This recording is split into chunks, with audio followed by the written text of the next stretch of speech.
Welcome to Restaurant Recipe Recreations, and I wanted to introduce you to the newest member on my team. This is Benton the Golden Doodle, and this is what I did to myself last weekend. So you might be hearing some barking in the background. I just wanted to let you know where that's coming from. I'll do my best to edit it out, but if a little bark sneaks in there, this is the culprit right here. But how could you get upset with his face? All right, everybody, my assistant Benton is down for his nap. My hands are freshly washed, so let's get into this. I am so excited to show you this recipe today. I'm really feeling this one. Over the last 5 years or so, lobster mac and cheese has gotten extremely popular on restaurant menus, particularly with Italian restaurants and steakhouses. But there is one recipe for lobster mac and cheese that is coveted above all others, and that is the Capital Grille's lobster mac and cheese. And I am happy to say that I have found the recipe and I'm going to share it with you today. You're gonna need to go ahead and table any diet that you're on, at least for one day, for this recipe, but I guarantee you it'll be well worth it. This is the most decadent recipe for lobster mac and cheese I have ever seen. And my philosophy is, live a little, right? Or in some cases, live a lot, which is what I prefer actually. I mean, first of all, the recipe calls for 5 different specialty cheeses. So, I mean, right there. And then look at these gorgeous cold water lobster tails. I mean, ugh. I don't think I need to sell you on this recipe anymore. Let's just go ahead and get into this. But before we do, I would like to ask that if you're enjoying this channel, if you think this channel is fun, informative, but most importantly, if I'm bringing you value by teaching you how to recreate your favorite signature recipes from the most popular restaurants, then go ahead and hit that subscribe button for me. And if you like this video, feel free to give it a thumbs up.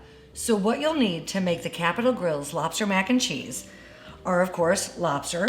I have here 4 5-ounce cold water lobster tails.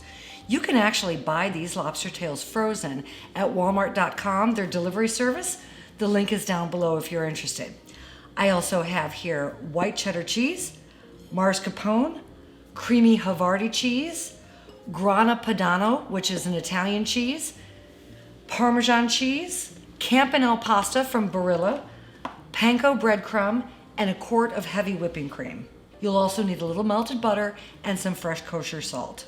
Now, a decent enough substitution for grana padano, if you have a hard time finding it, is you can use just regular Parmesan cheese. However, I will say that if you can find the grana padano, I recommend using that. Even though it does cost a little bit more, it does make a really noticeable difference. So the first thing that I want you to do is go ahead and boil your pasta to 2 minutes less than the al dente instructions.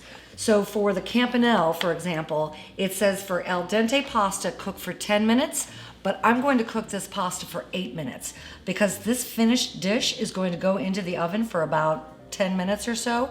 It'll continue to cook in its cream sauce. And if you're going to all of the effort and the expense to make this gorgeous dish, you don't want your pasta to be mushy because frankly, mushy pasta is just gross. So go ahead and boil your pasta to 2 minutes less than the al dente instructions on the box in salted water. And I'm going to do that right now. You can see how different and unique this campanelle pasta is. It almost looks like a rosette. Be sure to set a timer for your pasta so it doesn't accidentally overcook.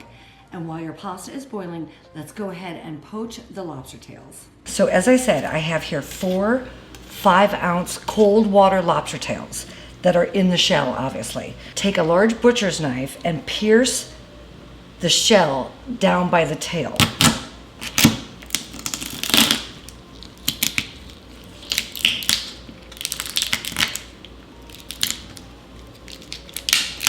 Now to get the most amount of lobster, make sure that you crack the tail there. And then just slide your lobster out of the shell.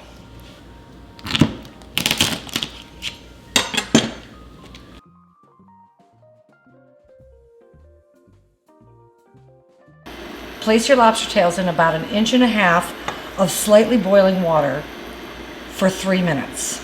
Once the lobster has been poached, remove it from its steam bath and place it on a cutting board.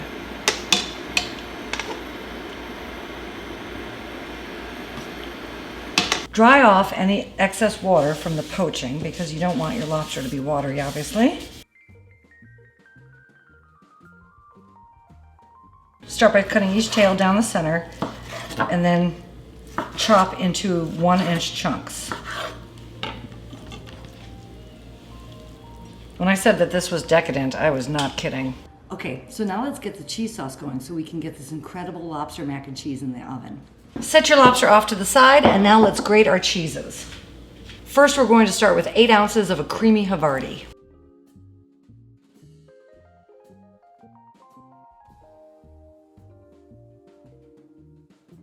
Next, grate 8 ounces of your Grana Padano or Parmesan if absolutely necessary.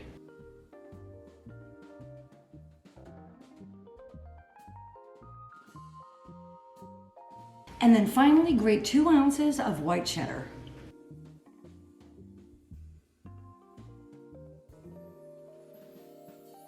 All right, so here it is. I've got my 8 ounces of creamy Havarti, my 8 ounces of Grana Padano, my 2 ounces of white cheddar, and I also have 8 ounces of a softened mascarpone. So let's go ahead and get this cheese sauce going. Start by bringing 2 pints or 1 full quart of heavy whipping cream to a simmer. Add a pinch of kosher salt.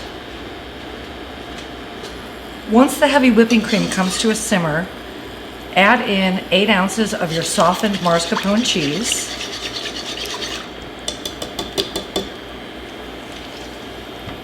And your Havarti, your cheddar, and your Grana Padano.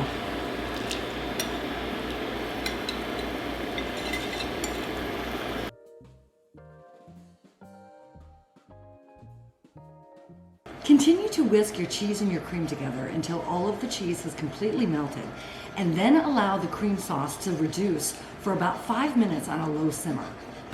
Once your cream and your cheese has reduced slightly and is nice and thick and will stick to the back of a spoon, go ahead and turn off your heat. Now add in your very al dente campanile pasta, and then about 2/3 of your chopped lobster.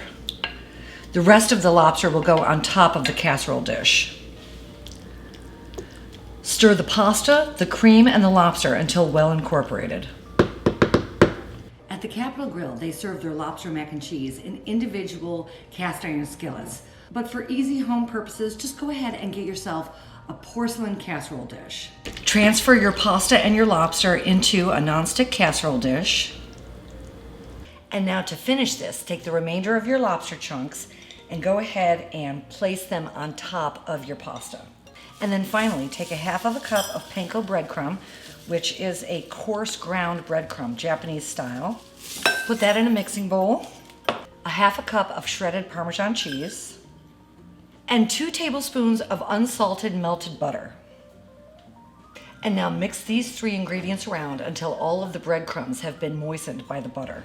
And then just go ahead and top the entire casserole dish with the breadcrumb and Parmesan mixture. And now place this whole casserole dish in the center rack at a preheated 375-degree oven for about 10 to 15 minutes. All right, my beautiful friends, this is the moment that I've been waiting for. So I mentioned to put your lobster mac and cheese into the oven for about 10 to 15 minutes at 375. Now mine was in for 10 minutes and it's perfect. But everybody's oven is a little bit different, so you do want to keep an eye on it. What you're looking for to make sure that it's ready is that the cheese sauce along the edge of the casserole dish is nice and bubbly, and the panko and the Parmesan crumb topping is a nice golden brown color.